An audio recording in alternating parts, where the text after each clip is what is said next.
क्या आपको भारत का कोई विजन दिखाई पड़ा? क्या गरीबों के कल्याण के लिए कोई प्रामाणिक विकल्प सामने आया? क्या देश की महिलाओं, बच्चों, स्वास्थ्य के लिए? तो this is the record of the so called India parties, और वो हमें सीख दे रहे हैं।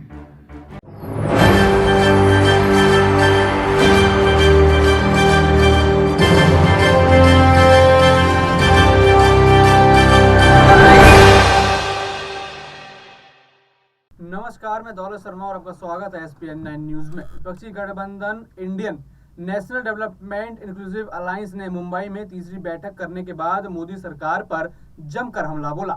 इस बीच अब बीजेपी की ओर से वरिष्ठ नेता और पूर्व केंद्रीय मंत्री रविशंकर प्रसाद ने पलटवार करते हुए कहा कि इनके पास कोई विजन नहीं है। रविशंकर प्रसाद ने पार्टी की ओर से प्रेस कॉन्फ्रेंस कर कहा, विपक्षी दल निशाना साधते हुए आरोप लगाते हैं कि प्रधानमंत्री मोदी अधिनायकवादी हैं, लेकिन विपक्षी नेताओं ने पत्रकारों के सवालों के जवाब नहीं दिए। तो आइए सबसे पहले आपको सुनाते हैं कि रविशंकर प्रसाद ने इसके ऊपर आगे और क्या कहा। मुंबई में जो बैठक हुई और उसके बाद जो प्रेस में बातें आई, पार्टी के राष्ट्रीय मंच से उसका उत्तर देने के लिए मैं आपके सामने उपस्थित हूं, हमारे केंद्रीय कार्यालय में।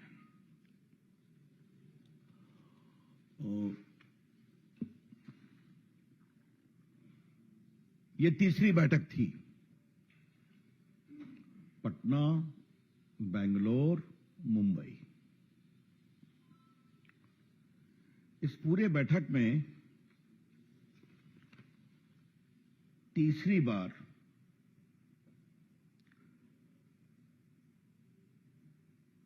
क्या आपको भारत का कोई विजन दिखाई पड़ा? क्या गरीबों के कल्याण के लिए कोई प्रामाणिक विकल्प सामने आया? क्या देश की महिलाओं, बच्चों, स्वास्थ्य के लिए कोई ठोस बातें कही गई? क्या भारत की संप्रभुता, सुरक्षा, आतंकवाद के खिलाफ प्रामाणिक संकल्प का कोई संकेत दिया गया? और क्या देश के विकास, ढांचागत और औद्योगिक विकास की कोई रूपरेखा प्रस्तुत की गई? In the third meeting of the so-called alliance, there was no vision for the development of India, no roadmap for the upliftment of poor,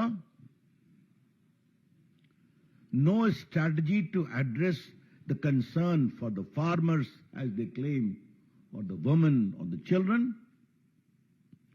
And the most important, forget roadmap, not even an acknowledgement of the threat to India from terrorism, radicalization, and secessionist forces.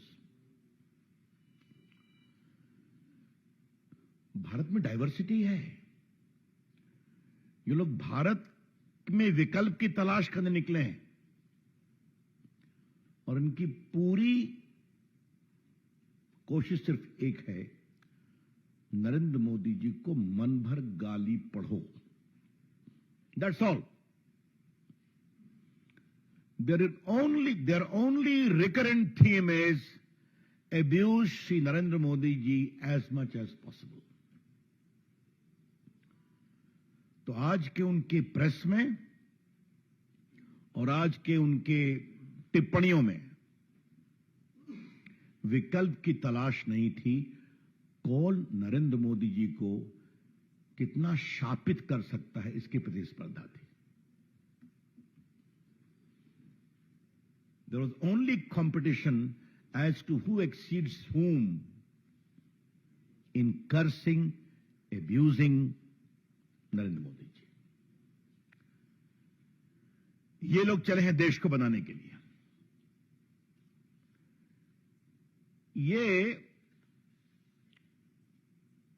आरोप लगाते हैं कि नरेंद्र मोदी जी स्वयं और उनकी सरकार अधिनायकवादी है, सवालों का जवाब नहीं देती, संविधान के अनुसार नहीं चलती।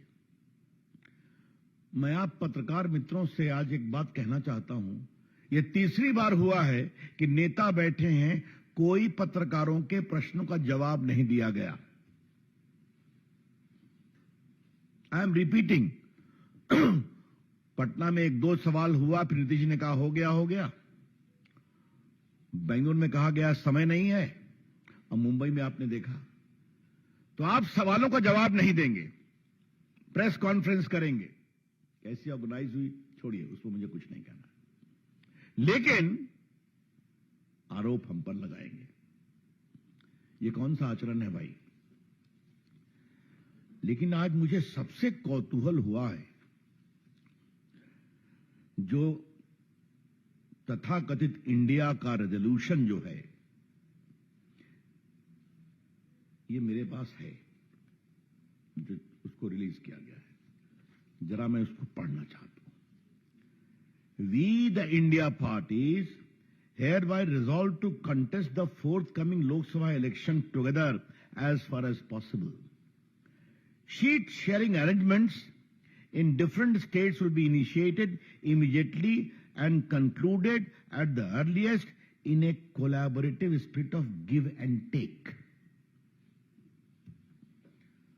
ये गिव एंड टेक शब्दावली ने मुझे बहुत ही प्रभावित किया है। प्रभावित क्या कहूं, कौतूहल दिया है। इनको कोई आश्चर्य नहीं है ना, इस अलायंस के लोग गिव एंड टेक की भाषा से बहुत परिचित है। इनकी पूरी राजनीति गिव एंड टेक पर आधारित है। पूरा 2G गिव एंड टेक था, पूरा कोल स्कैम गिव एंड टेक था, पूरा आपका कॉमनवेल्थ गिव एंड टेक था। और लालू प्रसाद जी और उनकी सरकार ने तो गिव एंड टेक की पराकाष्ठा प्राप्त कर दी साहब। चारा घोटाले में सजा मिल गई, एक नहीं कई केसेस में हैं बेल पर, तो साहब नए नए प्रकरण खुलते हैं। जमीन दो, नौकरी लो। तो गिव एंड टेक का इससे बड़ा नमूना क्या हो सकता है? मैंने एक बार कहा था, और आज इनकी बैठक के बाद, इनके प्रस्ताव के बाद, उसको मैं दोबारा दोहराना चाहूंगा। अनिल बाबू पहाड़ के पंडित जी हैं, तो इनसे हमारी आध्यात्मिक चर्चा भी कभी कभार होती है। तो ये अपनी संरचना जो है, ये पंच तत्वों से हम बने हैं। हाँ, भारतीय संस्कृति संस्कार में, हिंदू सनातन धर्म में हम कहते हैं कि ये जीवन 5 तत्वों से बना है। जल, थल, नभ, वायु, अग्नि। The human existence owes itself to 5 elements: the earth, the fire, the air, the sky and आपके एयर बताया।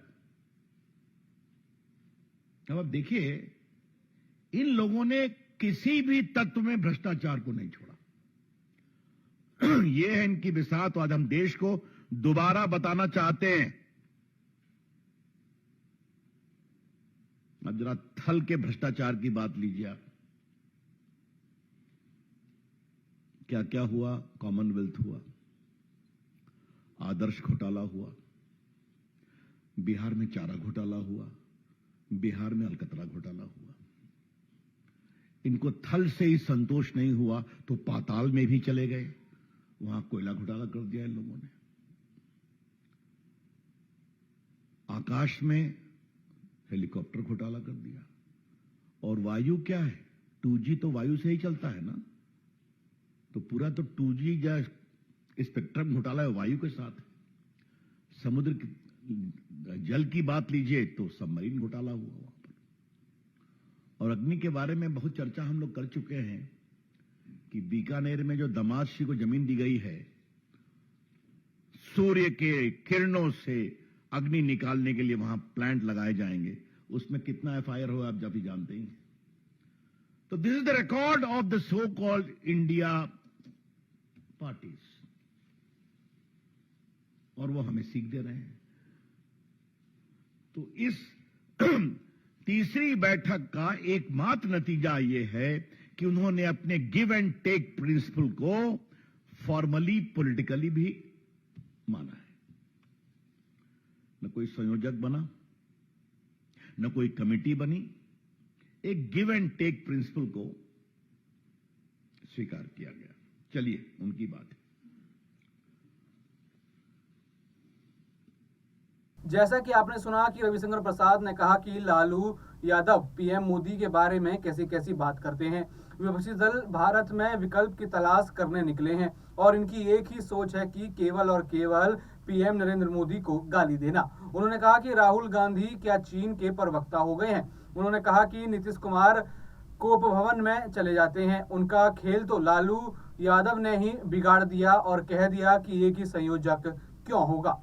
तो लगातार यहाँ पर हमला जो है इंडिया अलायंस के ऊपर मारा जा रहा है। जब से मुंबई की बैठक हुई है तो सभी भाजपा नेता इंडिया अलायंस के खिलाफ बोलते हुए नजर आ रहे हैं। और भी ऐसी खबरें जानने के लिए देखते रहिए SPN9 न्यूज। धन्यवाद।